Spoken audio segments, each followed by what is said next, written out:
Je les ai donc en plateau. Ils sont bien sûr deux. Je commence déjà par le directeur des examens et concours, Dr Roger Koudouadinou. Bonjour. Bonjour Serge. Quel plaisir de vous retrouver. Ça fait quelques années quand même. Un Effectivement. ou deux environ. Bon, le temps va vite. Merci. Allez, merci d'être là ce matin. Et avec vous ce matin, Dr Waidi Abdoubello. Vous êtes actuellement directeur de l'école de formation des personnels d'encadrement de l'éducation nationale, c'est à Porto Novo, et vous êtes le consultant de la plateforme Educ Master. C'est bien ça, hein? Soyez le Merci, Serge. bienvenu. Alors, monsieur le directeur des examens et concours, le BEPC 2021, que va-t-il se passer? Comment va-t-il se passer? Bien, je vous remercie. Bonjour aux amis téléspectateurs et aux élèves qui sont présentement en congé. Je leur souhaite de passer un congé festif et sage.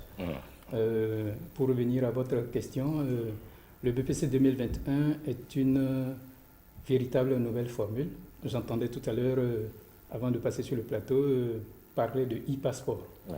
Je pense que je puis dire que nous sommes venus à l'échéance de faire goûter au peuple béninois le e-BPC.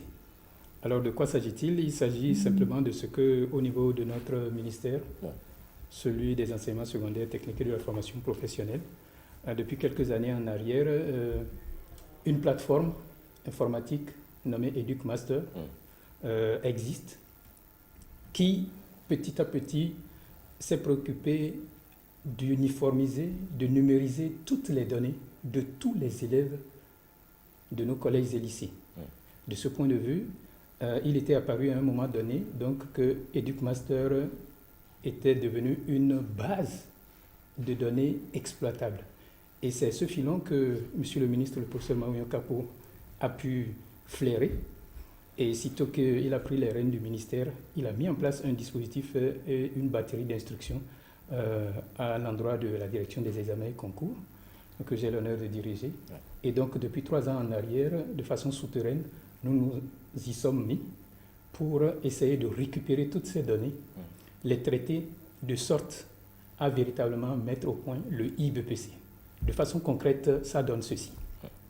Par le passé, l'organisation du BPC relevait carrément d'un mode d'artisanat, parce qu'il nous fallait autour de 5 mois de préparatifs, sitôt que le communiqué est lancé autour du mois de novembre-décembre. Au terme du délai de dépôt échu, eh bien, nous passions 3 mois de saisie des données à partir du dossier physique déposé par le candidat dans son établissement. La secrétaire de l'établissement saisit, imprime, renvoie vers les élèves qui vérifient, corrigent, on ressaisit. Et quand on finit de faire ce tour de fonctionnement tout à fait artisanal, vous en convenez avec moi, Bien sûr. eh bien, les établissements impriment la liste des candidats et donc les convoient vers les directions départementales. À ce niveau, le même mécanisme de fonctionnement caduc reprend. Les secrétaires des directions départementales se jettent sur ces listes, les saisissent, les impriment, les renvoient vers chacun des établissements pour que les élèves soient invités à venir voir si tout est conforme, et le jeu de ping-pong de collationnement reprend. Cela dure 5 mois. Et à partir du démarrage du communiqué d'inscription autour du mois de novembre de l'année scolaire, figurez-vous que nous y restons jusqu'au mois de mars. Et à présent, avec la récupération des données et les logiciels pertinents que le consultant de EducMaster a su faire aboutir, cela nous a permis de passer de ces préparatifs qui prenaient 5 mois à une durée de 1 mois et demi. 1 mois et demi. De 5 mois à 1 mois et demi. La preuve, c'est qu'au lieu de passer le communiqué d'ouverture des inscriptions au mois de novembre, nous avons pris le temps d'attendre, et c'est seulement mi-janvier que nous avons lancé l'ouverture, clôturé le 19 février. Le 18 janvier au 19 février, comptez avec moi 1 mois.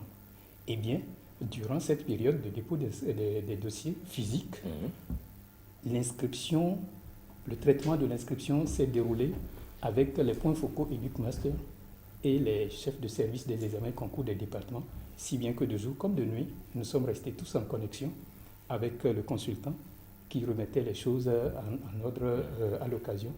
Et au dernier jour, c'est-à-dire de clôture de dépôt des dossiers, le 19 février, j'ai la totalité à l'unité près de la liste des candidats avec photo à l'appui sur la plateforme. Véritable révolution, hein? Tout à fait. Ouais. C'est cela. Vous êtes vraiment sûr que tout le monde est inscrit, sauf les retardataires? Et les retardataires ne peuvent pas provenir des établissements. Il n'y a que les candidats libres qui, depuis 2 ou 3 ans en arrière, n'ont pas été en scolarité. Ouais. Eh bien, ce sont ceux-là dont les données ne figurent pas dans la base EducMaster et cela se comprend. Donc, ce sont ceux-là qui continuent de grouiller parce qu'ils sont des outsiders qui cherchent à faire. Rassurez-moi qu'ils seront pris en compte. Mais tout à fait. Ça va se faire. Tout à fait. D'accord. Tout à fait. D'accord. C'est de cela qu'il s'agit. Alors, je me tourne maintenant vers Dr Wahidi de façon concrète sur cette plateforme. Comment ça se passe? Monsieur Chel, il faut d'abord dire que nous avons eu beaucoup de chance ces derniers temps parce que nous avons un environnement, et je peux dire un environnement même politique qui a permis la mise en œuvre d'une certaine révolution numérique. Et comme le directeur des examens et concours le disait, vous avez commencé par le e-passeport et on a entendu de e un peu partout. Et le gouvernement qui fait à travers le PAG du numérique une grande priorité et un espoir pour l'avenir de notre nation. Il faut l'exprimer toute notre gratitude. Et un ministre à la tête de l'enseignement secondaire qui a toute une grande vision dans la mise en œuvre donc des directives du gouvernement qui nous a permis, qui nous a mis tout en confiance à travailler avec une équipe de bénévoles depuis un certain nombre d'années pour faire pour notre pays un développement spécifique qui a commencé par l'immatriculation au plan national de tous les élèves du Bénin. Parce qu'en réalité, ce qui se passait, vous savez, si en 1972, le Bénin ne comptait qu'à peine 3 millions d'âmes, en 2020, la population scolarisée est d'environ le tiers de cette population en 1972. On est à près d'1 million d'élèves. Vous ne pouvez pas continuer à près d'1 million d'élèves à utiliser les moyens rudimentaires de 1972. Ça ne marchera pas. Il y a la massification. Alors, moi, je suis enseignant, chercheur à l'Université d'Abomey-Calavi, à la faculté des sciences et techniques, et au même moment, directeur de l'école des inspecteurs pédagogiques, avec toutes ces compétences au numérique et toute la confiance et les directives du ministre professeur Mamouna Kapo, nous avons pu mettre en place donc EducMaster.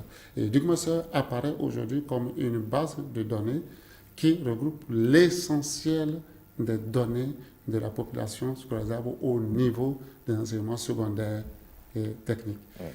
Et ça nous a permis, lorsqu'il s'agit de faire l'inscription des élèves au BPC, de ne plus soumettre les directions et des enseignements secondaires, les directions départementales, à la routine de nouvelles saisies de données. Puisque les élèves sont déjà sur la plateforme, la première étape fut le renouvellement de ces élèves par les chefs d'établissement. Cela consiste en quoi? À ce que les chefs d'établissement se saisissent juste des actes de naissance réels des élèves et qu'ils vérifient à nouveau si les informations sont justes. Lorsqu'il y a des erreurs à corriger, ils les corrigent directement sur la plateforme. Et quand ils ont fini, puisque c'est le détenteur des données qui est à même d'apporter une meilleure correction.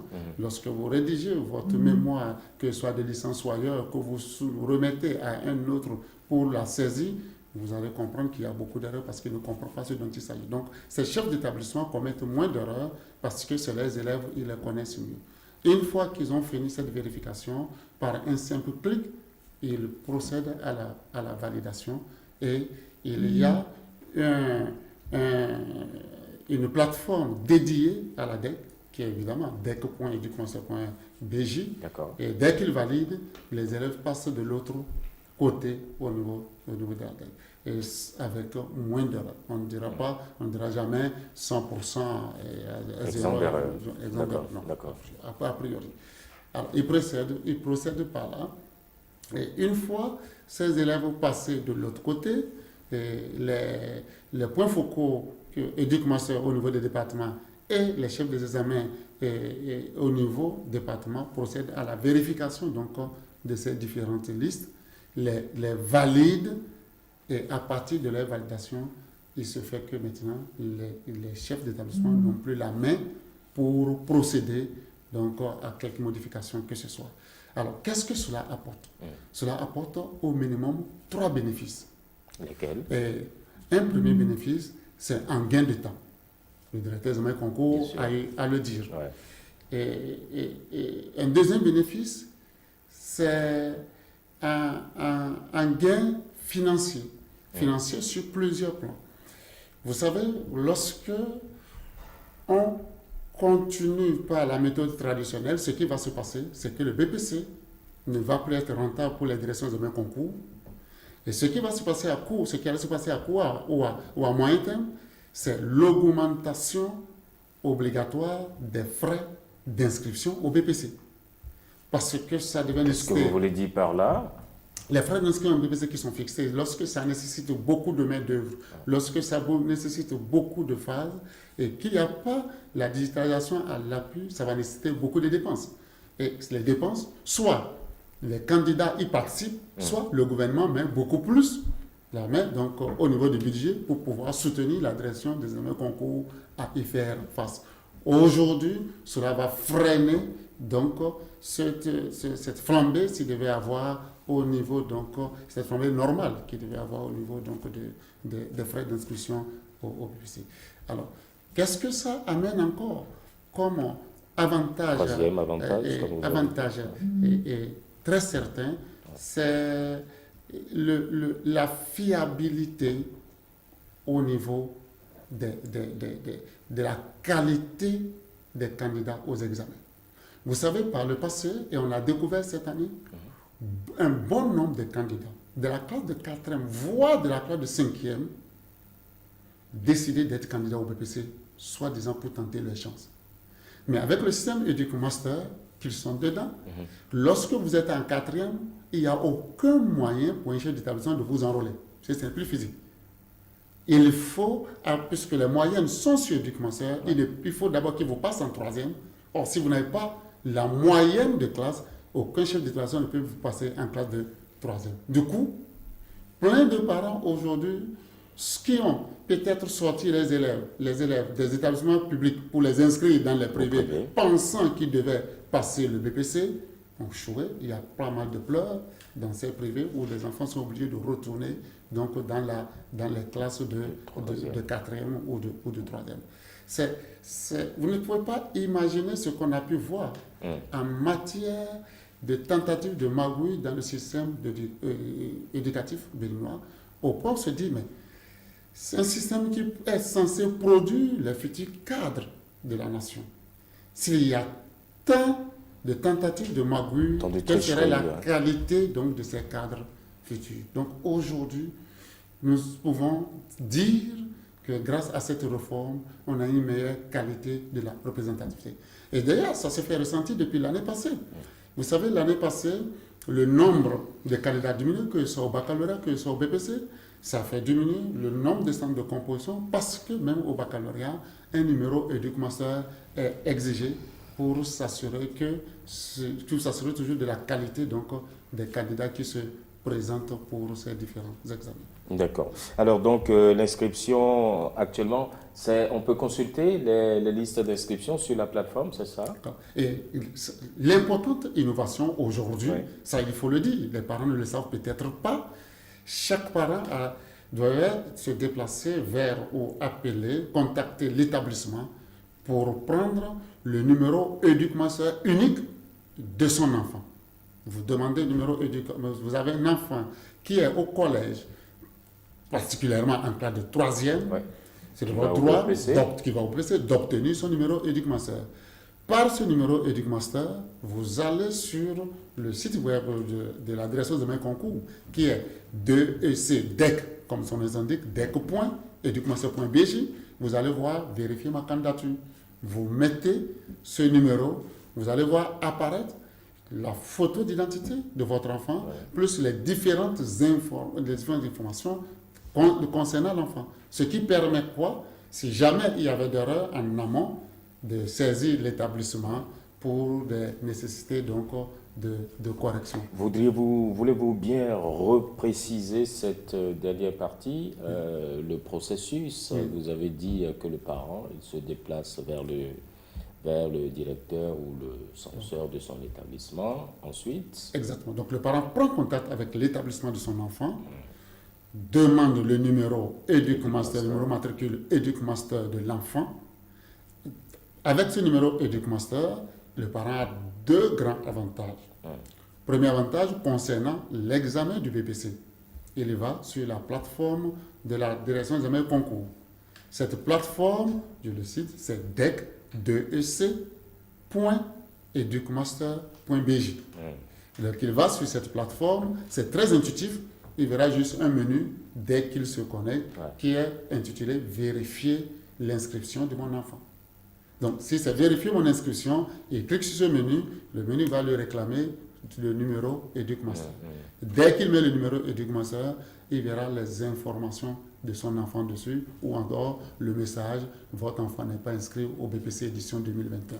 d'accord. Le deuxième avantage, c'est que s'il va sur la plateforme EducMaster Direct, parce qu'il arrive des parents qui sont à l'étranger, qui voyagent, il va sur la plateforme EducMaster Direct, il met le numéro matricule et un début de nom de famille, il va vérifier le cursus de mon enfant, il verra le cursus, le parcours scolaire de son enfant, les différentes classes effectuées depuis 2 ans, ainsi que les moyennes obtenues, ce qui est fondamental. Donc la première chose à faire, c'est d'avoir le numéro auprès de l'établissement. Auprès de l'établissement. Ça, c'est fondamental. C'est fondamental. D'accord. Et puis juste après, on poursuit le processus. Mais que doivent faire alors ceux qui sont toujours analphabètes d'éthique et tout le reste? Comment ils font? Comment doivent-ils se débrouiller? Ouais. Vous savez, aujourd'hui, vous avez même nos sœurs, nos mamans au marché disposent des smartphones, tout le monde, ils savent faire bien les audios, etc. Se faire aider par leur propre enfant qui prend ce numéro EducMaster et si le téléphone de maman ou papa, et dès qu'il a ce numéro, il clique sur la plateforme est bien accessible sur téléphone que sur ordinateur. Il va sur ce lien, donc où il tape ce lien, il verra, il pourra faire donc la vérification. Rassurez-moi aussi que la plateforme est accessible véritablement et que ça n'est pas encombré. Oui, merci. Et sur ce plan, nous avons fait un travail formidable. D'accord. Nous avons fait un travail formidable qui nous donne des capacités plus ou moins illimitées de consultation. En réalité, ce qui fait tomber les plateformes, ce sont les accès multiples à ce qu'on appelle les bases de données. Nous avons développé une technologie qu'on appelle la technologie NoSQL. Donc, on a fait une technologie qui n'utilise pas les bases de données, qui n'utilise que les fichiers. Donc, même si les 11 millions, nous rassurons que même si les 11 millions de Béninois allaient sur la plateforme aujourd'hui pour vérifier l'inscription de leur plateforme, de l'inscription de l'enfant, je vous assure que la plateforme supportera. Et ça, c'est une grande première. C'est vrai ça? Bon, si vous le dites, je vous crois.